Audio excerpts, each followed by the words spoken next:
Welcome to We're All Just Faking It. This is episode 30. Today we're talking about how to navigate all kinds of loss. With us today, we have Dana, Braylon, Blaze, and myself, Steph. Before we start, we just want to add a trigger warning to this episode that we will be talking about death and grief. Hi. Hello. Hello. Hi. That was very in sync. Very impressed. No clue how that happened. Organically. So we got a heavier topic today. I myself have not very luckily experienced a lot of loss in my life. I'd say the only person that I've lost is my dad. That was honestly not a surprise. Oh no, there was someone else, but that's not that doesn't count. That one doesn't count. I'm kind of the same. Like I've lost three grandparents, but my dad's set of grandparents got divorced when he was like 14 and they both got remarried. So by the time I was born, I technically had like three sets of grandparents that were like three full sets. So I've lost three of them. One whole set is gone, and then one partner of another one is gone. But only one of them I was really close with, my mom's dad, and I say really close. I didn't like grow up with them, um, but that was definitely hard, and like seeing my mom go through that, I think was like harder too, and her whole family because like I can imagine what it would be like for my dad to die, and I would be a mess. So like, and my mom was really close with her dad, so I think it was harder in that sense. But I do have his ashes. I got a little necklace, like a little tiny necklace with a little bit of his ashes on it. Because we I don't know why my grandpa and I just always had like a special connection. We were always very similar, and like he had German shepherds growing up, so like we always talked about that. And my mom was like, "Does anybody want ashes?" Like, and I was like, "Yeah, I want a little necklace." And I told her, I'm like, "I'm gonna take him on adventures with me." So sometimes I wear it if I'm like doing something fun or like going to a baseball game because he loved baseball. So um I don't know, I have a hard time getting sad when there's grief because I don't know why.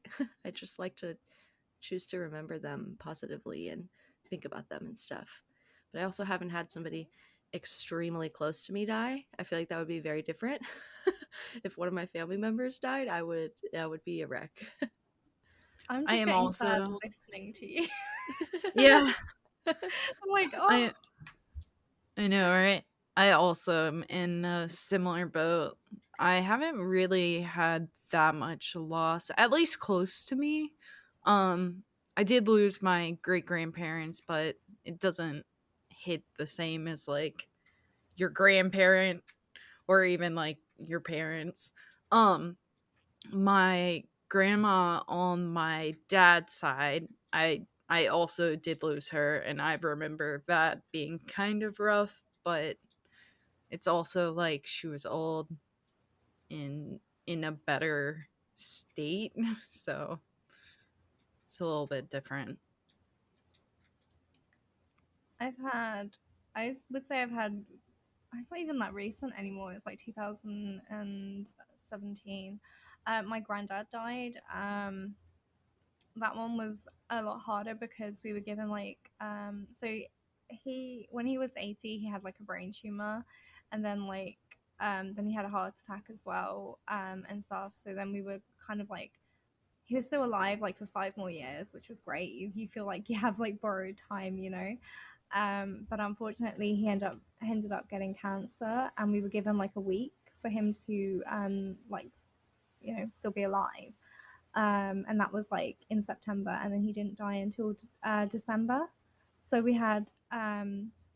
unfortunately, we had to kind of watch him slowly deteriorate until he died. So I think that's sometimes harder to kind of slowly watch someone, the person you remember become someone you don't recognize. Like, I remember walking past his room and just not even looking in because he just looked like, um, I don't know, almost like almost like a ghost of himself. Like, it was awful. So yeah, I try and like not think of him then and think of him like when he was better and stuff. But I am really grateful for the relationship I had with him. And I know that the last thing he ever said to me was that I was a good girl. So, it's That's nice to sweet. have nice words, like I feel like a lot of people end up like they either don't remember the last thing that they said, or maybe they had words with each other, or they weren't always like the nicest thing. So I feel fortunate for that. I know my mum's partner, he died in our house, unfortunately. He had a heart attack. And that affected me for a long time because I heard him die, like the noises that he made. It's like not nice hearing people die. And so for a while I had like I don't know, sort of like PTSD, but I don't know if I want to like label it as that. But like if I heard any noise even slightly similar, I would just be triggered like straight back to that night and stuff. And like sometimes I couldn't close my door for ages because I closed my door thinking it was someone coughing or something. I just closed my door to it and like went back to sleep. And I have like tremendous guilt over that.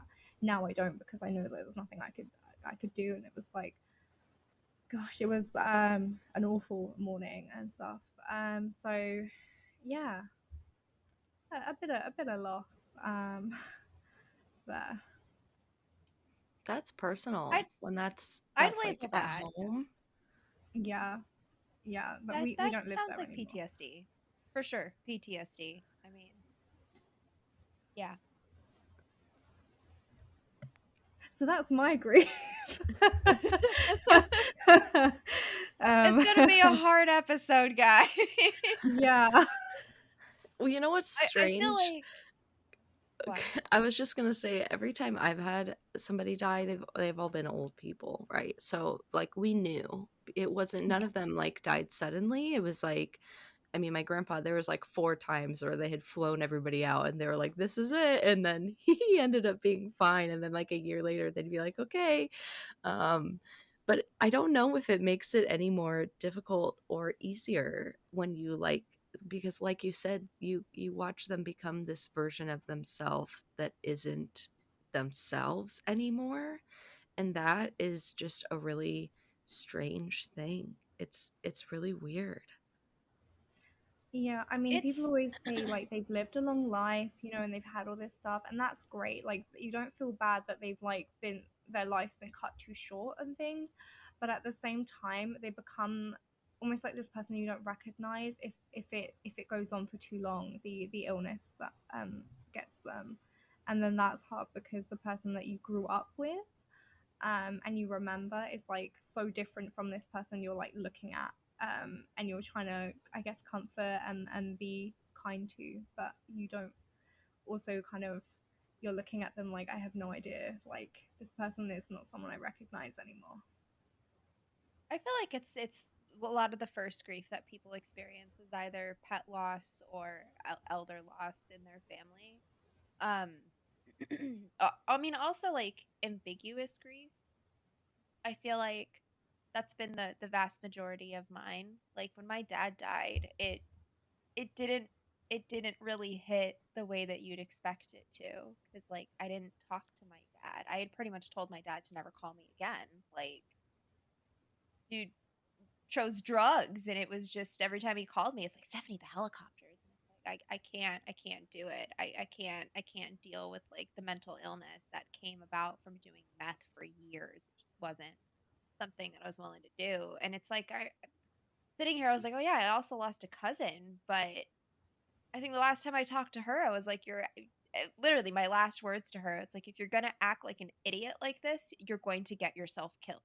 And that's exactly what happened. So I feel like I've gone through a lot of that ambiguous grief with like family.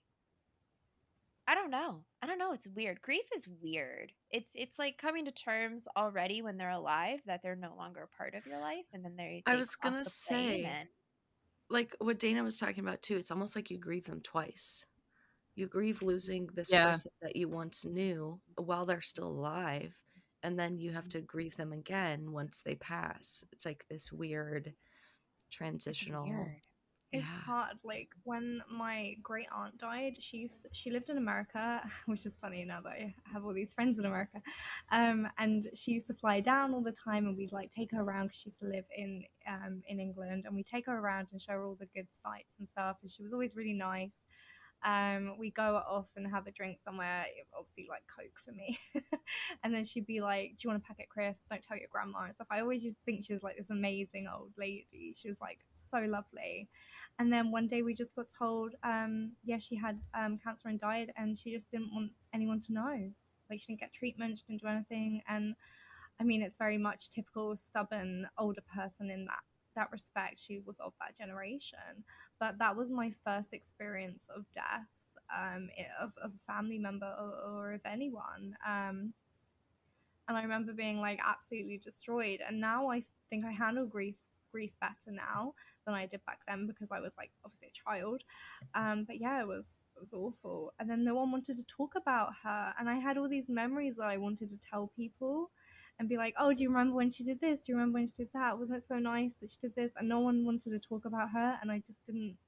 I didn't understand why. Um, and like even now, we don't really talk about her, and it makes me sad. Because she was such an amazing, amazing woman. My first experience with loss was actually my dog. And I think I was 10.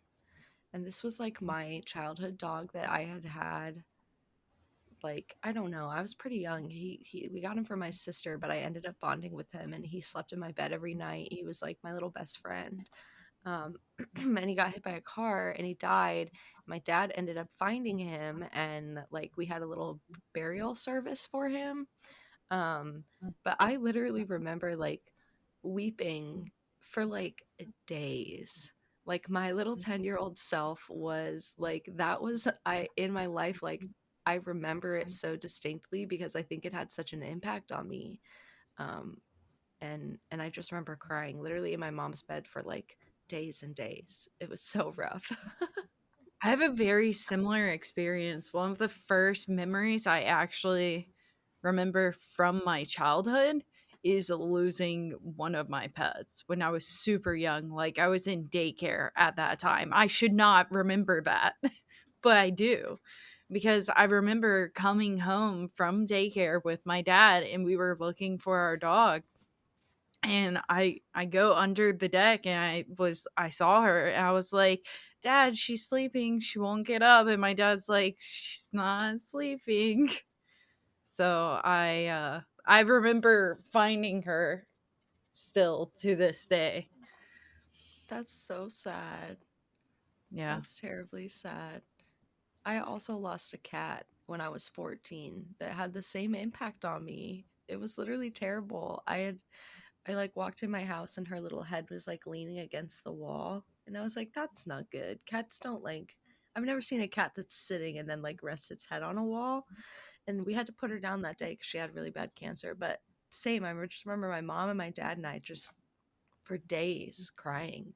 Um, Makes me feel sad I didn't have that same kind of reaction from my grandparents. But it's like I mean, and my that's pets were crazy. so Like, close to me though. yeah, like the thought of losing, like, I'm sorry, this sounds so fucked up, and I'm sorry that it's coming out of my face, but like, when I think about a human that I'm close with passing, yes, it's sad. And yes, I feel sad about that. When the thought just even brushes against the outskirts of my mind that I'm not gonna have my butters anymore, like I'm fucking tearing up now. No, no, unacceptable. Live I've forever. I'm gonna cry. oh Fuck no. this show.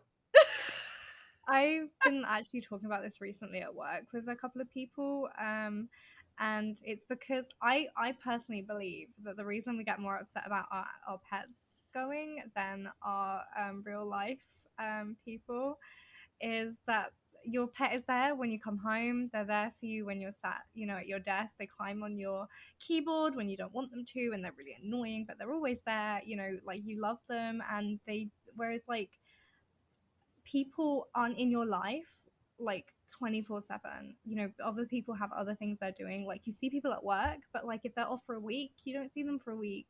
Like when people leave work, so it's like it doesn't hit you for ages that they've actually finally left because it's just like they're on holiday. And it's the same with like if you don't see your grandparents all the time or stuff, it's very easy for your mind to just pretend or just to think of them as not just being away or you know not being there, whereas your pets, it's very hard. You sit at your desk, you think, oh well, my cat would always be next to me, or you know you come into the house and your dog's not there to greet you, you know, like it's just it's it's just not feeling normal, you know, like everything that you're used to is not there anymore. And I think that's why it hits us so much more when our pets go than people in our lives. I, I I'm will. I'm gonna be a goddamn mess. I'm gonna be a fucking mess. I don't even know what to do to prepare for the mess that I am going to be. I do feel like it is comparable to like spousal or like intermediate familial loss. Like when you lose a pet, like it is like losing a part of you. That's another thing we were talking about, that you should get compassionate leave for when your pet dies, not just Yeah. for your immediate family, because your cat or your dog or you know your pet of any kind is your immediate family. You know, I'm gonna be a fucking mess. Like, there's no way I'm coming into work the next day. Like, Oh yeah. no I way. just hope when we had to put our other dog down, um he had cancer. So we got like a lot of months where we like knew he was going to die, right? And it was like you said, like borrowed time. Like we were able to like give him extra treats and like just like spend a lot of time with him. And so I hope that I get that gift with all of the rest of my pets because at least for me, it allowed me to like grieve through that whole process. So then when it actually came time to put him down, I was like ready. Do you know what I mean? Like I was Long like, grieve. okay.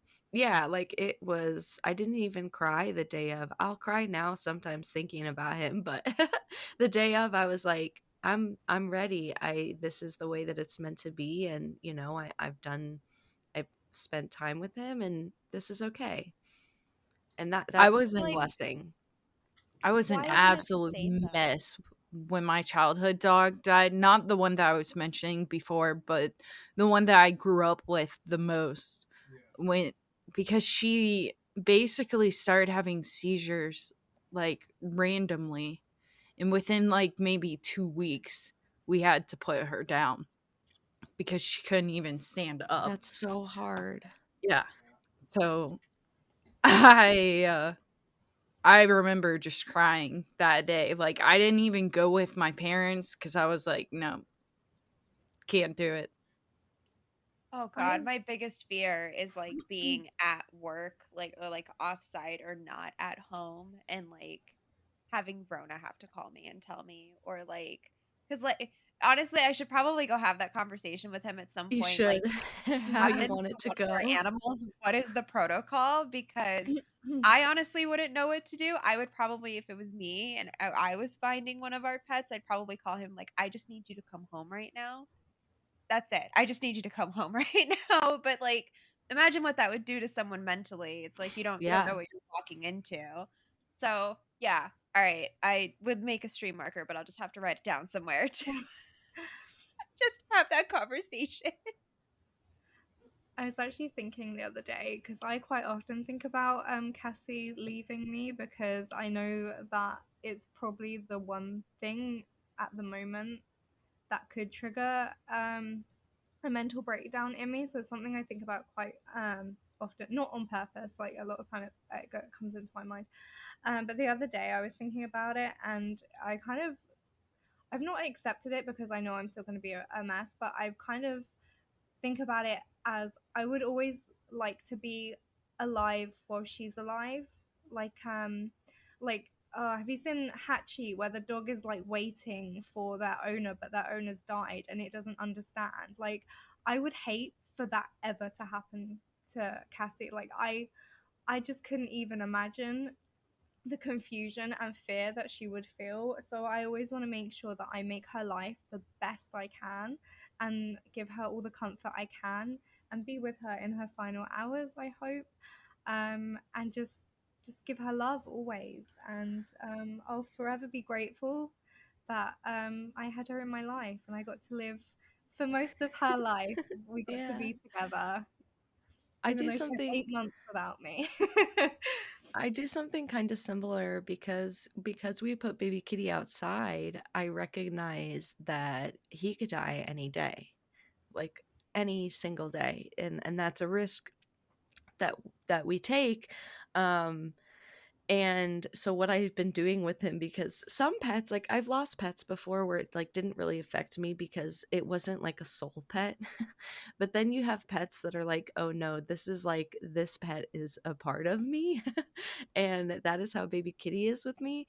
And so I like am really mindful about the time that we spend together. So if we're like snuggling and enjoying and like having like a nice little moment, I'm like thinking about the whole time just how much I appreciate this and how nice it is and how lovely, and I'm like not on my phone, and it's like being super present in all of those moments makes me feel like even if something does happen, I got to have all these beautiful moments, and it like comforts me a little bit.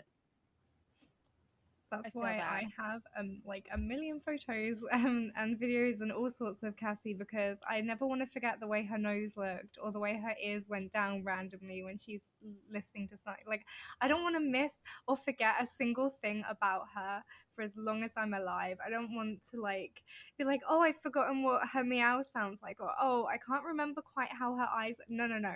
I have a picture and a video for everything that I don't want to forget because I love her so much, and So, I would hate that. life hack, get a paw print stamping kit, and I then you have can one. also get amazing mold putty, and you can make like a stamp of their paw. So I have one of Butters, I have one of my other cat Milton, I have I don't think I have one of Izzo. I need to make one.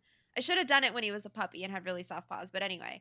And it's also kind of morbid, but I do also look up like how I can, I'm using air quotes here. Oh, wait, we're on camera. Preserve, right? I'm not talking about like taxidermy. I came to the conclusion when I was 18, 19 years old that that's fucking creepy. Maybe don't do that because then like any animal you bring into the house thereafter might have a very not great reaction to that taxidermy.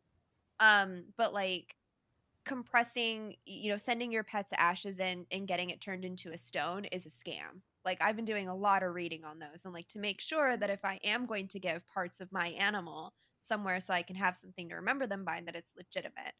Um so there's even services where you can like send in a bunch of photos of your pet from all angles and they'll make a stuffed animal that looks just like them.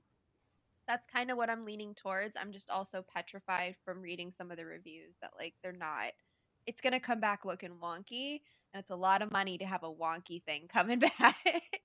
Or it's like commissioning artists, while your pet isn't gray, to do the art, and then you have the art of your pet forever. But the paw print is for sure like the number one thing. I will be making more Butterfinger paw prints, and I have I'll probably put it on the back of my art. When you go to put your pet down, usually the vet will also do that for you. At least they did it for us. So we have like a little it has the saddest freaking poem on it, this little rainbow bridge poem, and if I read that poem, I'll literally start weeping because Oh, it's so sad, and then his little paw print, and so we have like a little display box that has that, which is really nice. But are you guys bothered like by death? I Not would say I really. am. Like, because I always tell this funny story. When my grandma died, my dad's mom, she was in a home like not too far from us, and we got the call like she's probably gonna pass soon. So my sister and I like left work, we drove over there. We missed her by like 10 minutes, her passing. um but then they were like, you can just go in her room, and she was just like laying there, and and me and my dad and my sister were like, okay. And after like 5 minutes, my sister was like, I don't like this. This is really weird. I have to go. But me and my dad were like, she's just a body. Like, she's just gone, I you hate know? it. I It's not absolutely her hate it. anymore. Like, and we literally she's laying in her bed. She like looks all nice, you know. She didn't look gross or anything. And we just kind of like scooted her arm over, and we both like sat on the edge of the bed, and we were like looking through photo albums. My sister was like, "You guys are literally so weird." But we were I like, don't I don't know. know. It's just she was gone. And we could, I think, both totally feel that it was no longer her. It was just a vessel.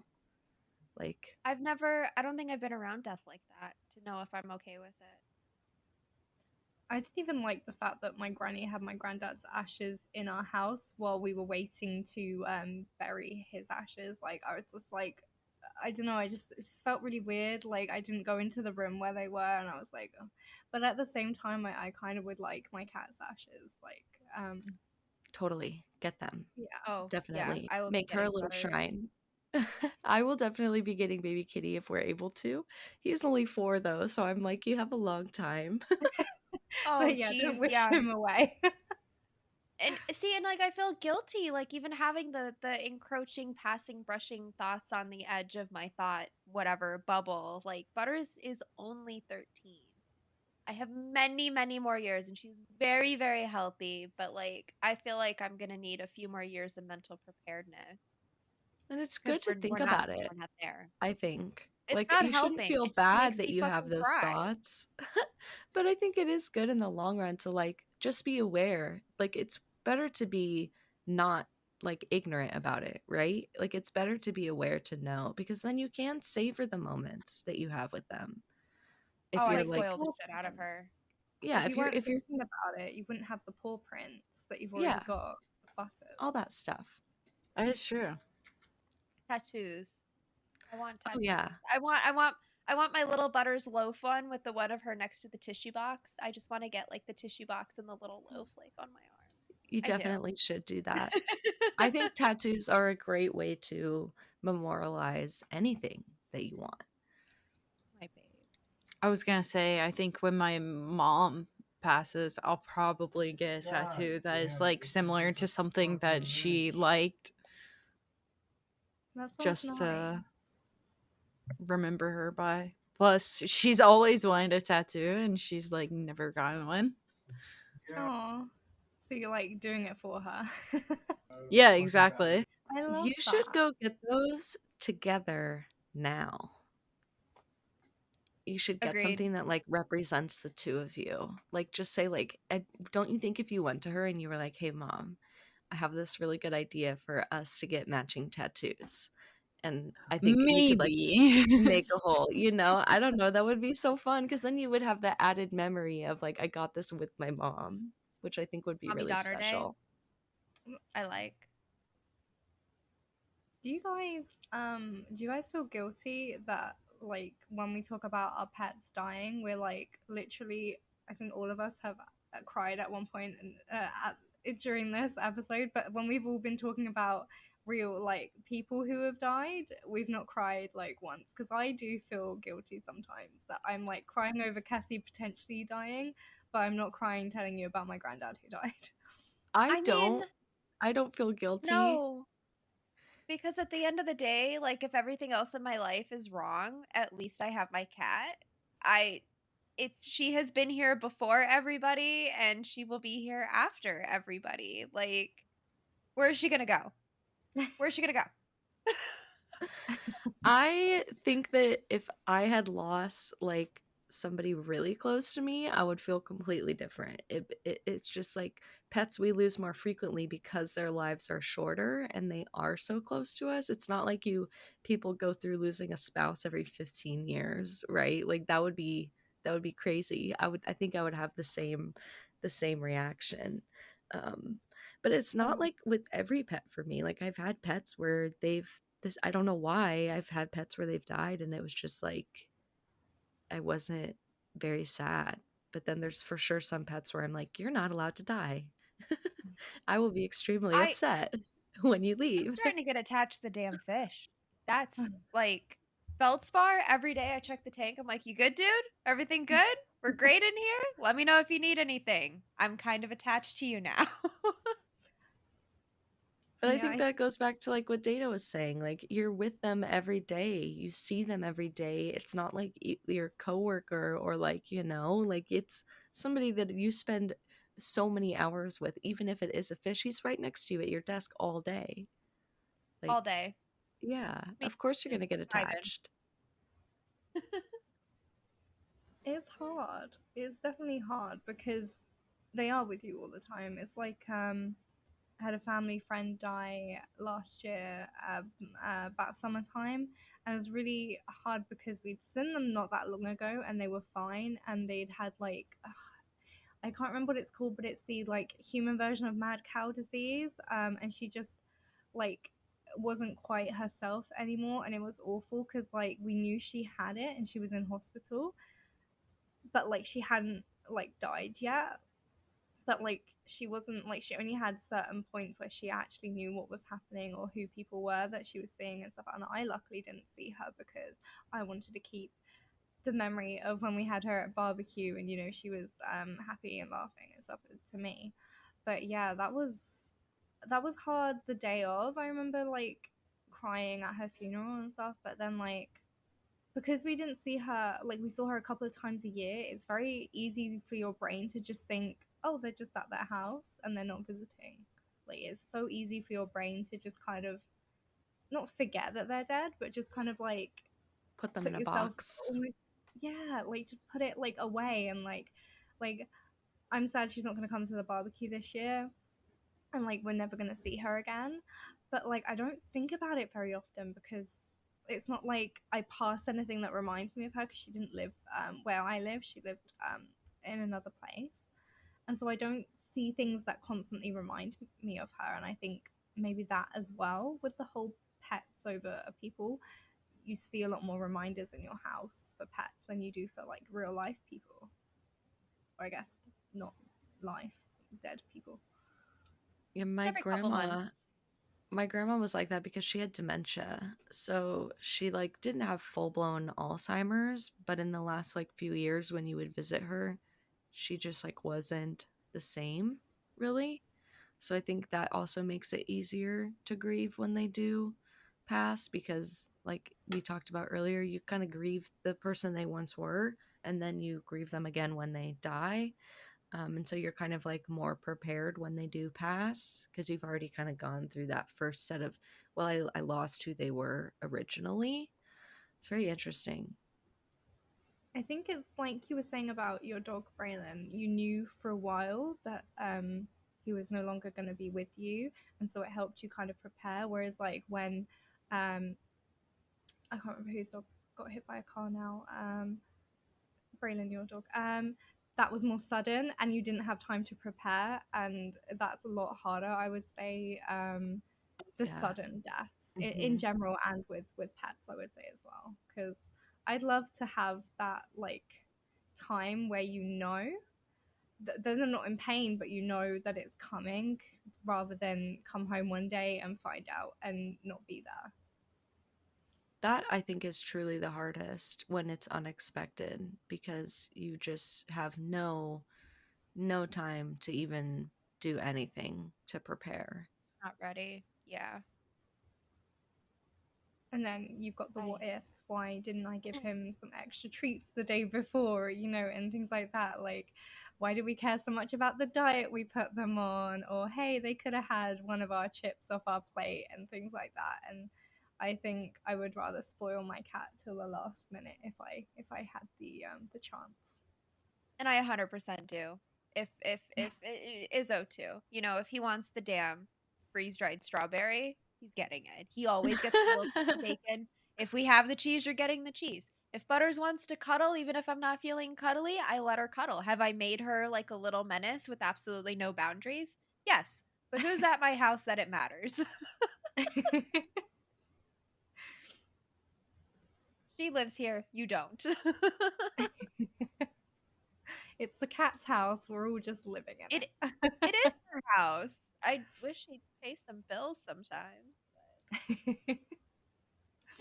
We've talked a lot about like loss of actual life, but do you guys grieve when you have like loss of friendship or anything like that, where it's not an actual death, but it's a death of the relationship? Yeah. Absolutely. Absolutely. I kind of stopped opening myself up in that way. I know that sounds like super dramatic, but I just kind of don't really bother anymore. If it doesn't come organically, then it's just not meant to be. Um, because I've had so much friendship loss in my life, I don't know. I don't know. It's okay to not jive. It's fine. I've come to terms with it. I've definitely had friendships where I'm like, do you know what? I'm so glad to leave school and go to a different college and not be friends anymore, because that you just feel that like the friendship's run its course and you don't mourn that so much. I sometimes do find myself grieving like having a big friendship group, like because just as I've become an adult, I don't really have that anymore. And I miss that, but also I feel like I don't have time for a big friendship group anymore, like going out all the time. Recently, well, I say recently, last year, I had a friendship breakup that was, I would say, was really hard. But we have both just grown and changed in different ways that we didn't fit in it anymore, and that's sad because like when you've had friends that have been there for you through hard times and stuff, it's really hard to kind of recognize when it's time to say goodbye to that friendship, and thank you for the friendship that we've had and all those years, but now it's time for us to just part our ways, and good luck. It is always tough.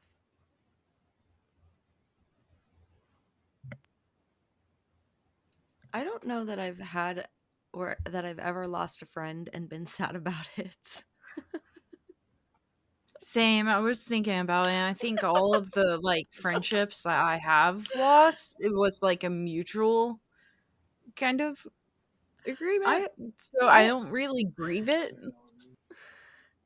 I might be misremembering. I also have this thing where I only remember like good stuff. Like bad stuff does not stick in my brain. So when I look back on the past, it's just 100% rose-colored glasses because all the bad stuff I just like throw in the dumpster and then I can't access it anymore. But as far as I remember, I've never cried over a friend. Like I've never had a friend break up where I was like, "Damn, I was sad." Sometimes I'm like maybe just acknowledge that it sucks, but that's like the most I think I've ever done. I've never like wept or cried or felt super sad over I loss of think a it's friend. always for me been like less about the person that's no longer in my life and more about the feeling of inadequacy or like not being good enough that they wanted to invest that same amount of energy. Um I don't know, like I feel the same way about like leaving jobs too. Like, oh, you didn't want me is how it feels, right? So it's I mean, I don't know. I don't really feel that way so much more anymore. I more grieve the the lack thereof of real life friendships, but I kind of just like you have to draw that pros and cons list in your head and you're like, "All right, what was so hard about having in real life friends and why is that so difficult for you?" Well, it's like, well, here are the reasons XYZ, and then here are the positive reasons XYZ why just doing it on the internet is better. And honestly, it has worked out better. Just like Dana said, do I wish I had a large friend group or like a group chat or like going out on the weekends, etc.? Yeah, sure. Do I have fucking time for that? No. I You wouldn't go think you want anyway. that until you're like the person that's never responding and like doesn't want to hang out and then they're like, "Why are we even inviting you and why are you even in Yeah, our group no. chat?" It's hard enough being up at 9 o'clock in the morning for this every other week, let alone like, let's go out for drinks at 9 o'clock on a Saturday. Let's not. Let's not do that. I'd have to be up even earlier for brunch. I think it's hard. Like I for sure was maybe grieving the friendship we had as it was breaking down more than when it ended. Because I think when it ended, it just came sort of was like, okay, it's done now. Like it's over. We can move on. We can be at peace. Whereas like as it was kind of breaking down and stuff, and there was miscommunication and stuff, it was just very much like I really just wish things were the way they were like a couple of years ago, like before the pandemic and stuff. So yeah, I think I like would say I grieved more the change in the friendship rather than the end of the friendship. That brings up like an interesting point because I feel like a lot of people like I think I grieve like past versions of myself more so almost, or like past situations, past, like it's like Andy in The Office. I wish I could know I was in the good old days when I'm in the good old days. Do you know what I mean? Like I think Yeah, I find myself Yeah. thinking I know about exactly what you mean. more about just like Dana said, like how things used to be, and I find myself thinking about that. Although at the same time I love like life now and I'm very excited, and it's fun to be the person I am, but I still like think back on times in my life, like seasons where I'm like, oh, that was just like so good, and like it's never going to be the same again. Like we could do the same thing with the same group of people in the same setting, but everyone has changed and there's no way to go Yeah. back to that exact season, and I think that's sad sometimes. I feel the same way. Like, I think about how much I would love to have like those sleepovers where you do the makeovers and you Oh cook my the like gosh, yeah. baking thing. And I just remember how much I love that and how I'm never gonna have that again. It's not really a I thing that adults know. do. Like, you don't have that kind of kiddie. Oh, we're going to the shops. We get to buy whatever snacks we want and stuff. Like, I can buy whatever snacks I want all the time, and it's not as exciting as an adult. Like, See, I would try to recreate that now. I'd be like, let's do it virtually. Do you guys want to go and get a bunch of like face masks and we could do our nails and we can gossip about boys like Pedro Pascal and just like all the cringy shit that we wanted to do when we were teenagers as friends. I, on the other hand, don't really grieve like past versions of myself or past experiences because I feel that it got me to where I am now. And I also feel like I'm in a good place and I'm really excited for the future right now. So I don't really think about the past. I'm more focused on like what's going to happen like a year from now. That's really good outlook. I like that. I See, think I think Proud of about that. when I was like 19 and had my life together, and now I'm in this like I have all these mental health issues, and you my do life imploded at you like one do point. definitely go through like a second phase of life where, like, I feel like, at least for me, like when I was in high school, I was like, I got everything down. I know what I'm doing. I am punctual. I have routines. I take care of myself and I didn't even have to think about it. And then you turn like 25 and you're like, I don't know how to shower. I forgot how to brush my teeth. I everything is hard. How do I cook? And you have to go through this like relearning phase, because I often think I'm like, I need to access that high school version of myself I'm because like, she where was is so on she? top of it, and now I'm 30 and I'm like, damn, my 15-year-old self is outperforming me. I Your feel this I 15-year-old all the self, time. no, no, that is not a fair comparison. Your 15-year-old self's biggest issue was like, "Oh, fuck, I forgot to do my homework last I night." know. There's no actual consequence to that. You just stressed yourself out for nothing. Now, 30-year-old self is like, "Well, if I don't fucking go to work today, I don't get paid, which means I don't get to eat. I don't actually get to sleep here tomorrow night." Yeah, no. No, no, no, no, no. I fucking the 15-year-old Steph was a fucking idiot. Should have cherished that shit instead of working 5 jobs in sophomore year. I was a dumbass. Now I'm burned out, bitter. It is interesting though, like we grieve these people who are still alive, like ourselves and also other like friendships and stuff, and that in itself is ambiguous grief, which is really interesting that it's something that we all kind of experience in different ways. I think it's so funny that like you grieve high school you because I'm like, no, I don't want to go back to high school. Like my friends Couldn't from pay high me. school, like my best friend, she lives in another state, but like we're still friends. I do miss being around her like all the time, but I definitely don't miss high school at all. You couldn't pay me to I redo don't that. miss I think about that a high lot. school. I just miss high school Braylon. She had so much energy. Nothing hurt her. Her body worked good. 16. I know. I It's know. I was like the springy and Energizer new. bunny. A little sapling that had just sprouted out of the dirt. Like, oh, I miss that energy. You mean youth?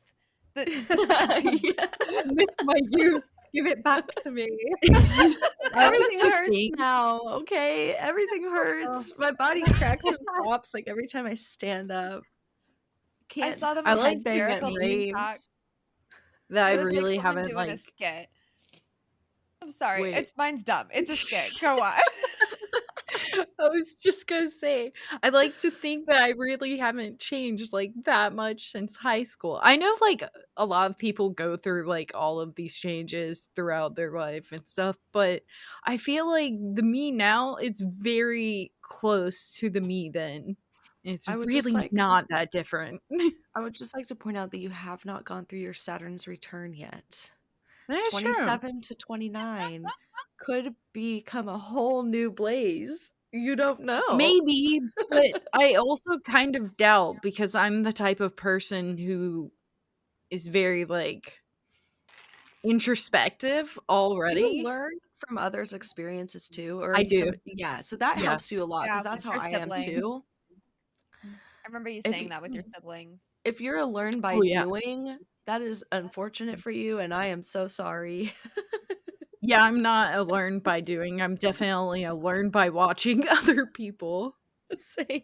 Yeah. I feel like Yeah, I feel like no. I've changed I quite a bit. unfortunately must learn by doing. Yeah. I have to fail. I've had many conversation with bosses like, "Listen, I know you're telling me to do it this one way. I have to learn the hard way. Please just let me learn the hard way really quick and then I am fully on board, but I need to prove to myself that I don't know what the fuck I'm talking about." With work, I do have to like learn the hard way. But with everything else in life, I don't. I would say I I have always feel changed like I quite know a bit. better. Like I I've had a lot of trauma since I was like 18, 19 as well that has changed me. And the discovery of like how that my personality was actually a mental illness, that was a great discovery as well. So yeah, I would say I have probably changed quite a bit since I was at school because I've had a lot of like big life things happen on my way to be almost 25. I truly think that the reason why I haven't changed that much is because I was diagnosed so young. So I had already kind of figured out everything by the time I hit college.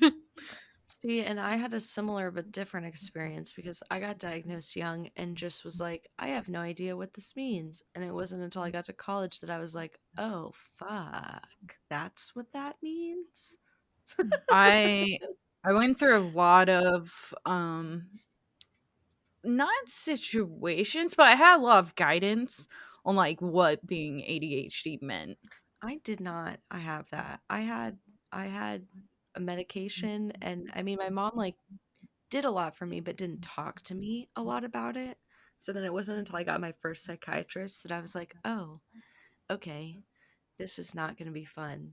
My brain is very different." See, I'm When you learning guys that got now. Like, these are not personality flaws. This is symptoms of ADHD. Like, Yeah. every new therapist session, I'm like, you're fucking kidding me. Really? Jesus Christ. I don't know who I am anymore. I don't know what I do. I don't know how I've gotten to this point. I I just relate to that so hard. You're like, "How did I get here? How did look this around. It's happen?" like shit. It's like the cat waking up like all ruffled and Friday to sun. Yeah, no, I'm cat in the second meme. Do you find when you all got like diagnosed and stuff that you kind of grieve the person who I guess didn't have the help that you now have, or like the fact that you struggled for so long, or just in any way grieved like the change? I harbor resentment. I'm very resentful some days, especially when I'm having like a really bad brain day. I harbor a lot of resentment. Like, if the adults in my life had just been more responsible about my caretaking, this didn't have to be this hard. Like, I was let down by every adult in my life growing up. No one gave a shit. I'll Do you never have think kids. that on like a side note, like, well, that definitely sucks, but do you think it like pushed you to, because I feel like you are so successful today. And I feel like that wouldn't you wouldn't be that way if you didn't have to like kind of claw and get your way there. Like, you're a badass I now. mean, in a way, I'm successful, but I'm unhappy. So what does that success mean? Well, I think that's more of like an internal issue. I think you're still successful even though you aren't happy. Like, you know what I And mean? that's not what success is to me though. I guess Like that's it's true. It's outside I'm success. yeah, like I'm still fucking it's just ugh, it's so annoying. I'm tired of it. I'm tired of talking about it. I'm tired of living it. I'm just like I'm 30 fucking 1. Can we just get with the program, please? Like just reset it. It's fine. I don't need it. Did you, Blaze or Braylon, also feel you grieved after your diagnosis, or because you were so young, do you feel you didn't really have time to kind of even really realize? I was like ignorance is bliss situation through my whole life. I think my family made me feel so normal at home, and I literally just have never cared really what people thought about me like at school. So like it wasn't like I was like people are judging me. Like my mom said I had to go every day before lunch to the nurse's office to take medication because I was on like a double dose a day. And my mom was like, "We thought you were going to be like, oh, I have to like go to the nurse and like do this thing and like get out of line." And she was like, "You literally were fine. Like it didn't even phase you. You just like, here I go, just gonna go do this thing." So I think the grieving came when I first saw a psychiatrist, and she explained everything to me, and I was just like, oh, cool. I think then I went through some like almost like an identity crisis of like, fuck, this sucks. And I had to overcome all of that. It was not fun. Since I was so young when I was diagnosed, I had different experience because like I had friends who were also diagnosed with ADHD, and I was getting in trouble so much that it was kind of like, oh, this is why I'm getting in trouble. This is why I do these things. Maybe I shouldn't do those things. And I was immediately put on medication, and it made me so much better. I wasn't getting in trouble with my parents as much, with my teachers as much. So it was like it was all around just a better experience for myself. So no, I didn't grieve it. I'm See, amazed that you were so self-aware at such a young age about that. Like that literally never crossed my mind until I was like 20. I think it's the different time. Like I think by the time that I was in school, like we're not like that far in age, but I think it's just enough that it was a lot more common. When it comes to school, we're pretty far in age when it Yeah, comes to I didn't like know the anyone. experiences that we had in Yeah, school. I didn't Yeah, know I Very knew anyone that different. had so it. many people. Like my best friend is probably undiagnosed ADHD. see, I only knew boys with ADHD where they were like chucking chairs around the classroom and stuff, and obviously, with diagnosis of ADHD and even autism, it is it's they use how it's shown in young boys. That is how they kind of diagnose people from that, and they don't really. That's why a lot of women are getting diagnosed now, because when they were younger with the masking and the kind of not showing it in the same way, it gets missed a lot of the times. I'm on I my own kind really, of self discovery like yeah. diagnosis journey, and I grieve a lot for the little me who was felt so alone and didn't have many friends and didn't understand why everyone hated her just because she was different. Disrespectfully, fuck them kids. No, I agree completely. Fuck them Kids are kids. kids are literally so cruel. Fucking little Say otherwise. assholes It took getting that to blame their college to shitty meet parents. like nice people.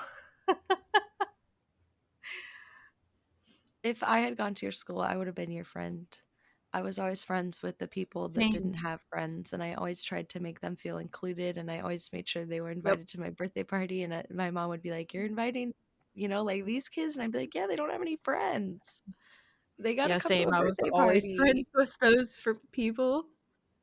See, I just had a birthday tea with one friend because I didn't really have Oh, any friends. So we just had a birthday tea. Like they come around my house, and my mom would buy all these nice things from the shop for us to that's so have, and I was really cute. thing. But yeah, because I didn't have many friends to for birthdays. Now I get to stream it I to was the people. kid that got shit chucked at them in the cafeteria, so Oh, I'm good. Fuck Oh them no. kids. Oh my gosh. That's so sad. I was we'll have just a to skinny little stop them. Indian girl. I had no social skills, none. No, absolutely no social awareness. That just I just looking back, I just cringe so fucking hard. It's probably why I am the way that it's definitely why I am the way that I am now. Like I don't give a fuck if you like me or not, really. I mean, I do, but I don't. I shouldn't. I get my feelings hurt sometimes. I did fuck around not too long ago and get my feelings hurt. I told you guys about that. But good. Good riddance. I don't want to be your friend anyway. How did we fake it this last week? I didn't really fake it this week. I don't know about you guys, but it was a good week. It's 420 month. I'm faking it every second that I am alive this month. So tired. Mm. I can't wait till I can say that I haven't faked it this week because I feel like for a while every week has been a bit of a struggle for me, and then this week mentally has not been great. I feel like I'm getting burnt out again. So I just need to kind of, I don't know, maybe like do some more preventive maintenance, like, self care over emergency self care. Because yeah, it's a struggle. I'm really looking forward to not next week, but the week after when we finally get someone else in logistics so I can get some help so I don't have to fall asleep at my desk every night trying to get everything done. So yeah, just being alive and being here. I'm faking it. Dana, I'm so sorry. Oh my gosh. Thank you for your I've been fucking there though. honesty. Holy shit, do I relate? Oh, I did not really fake it this last week either. Things have kind of been rocking and rolling for me, which is nice. So yeah. We need snaps. yeah. Snaps for Braylon and Blaze.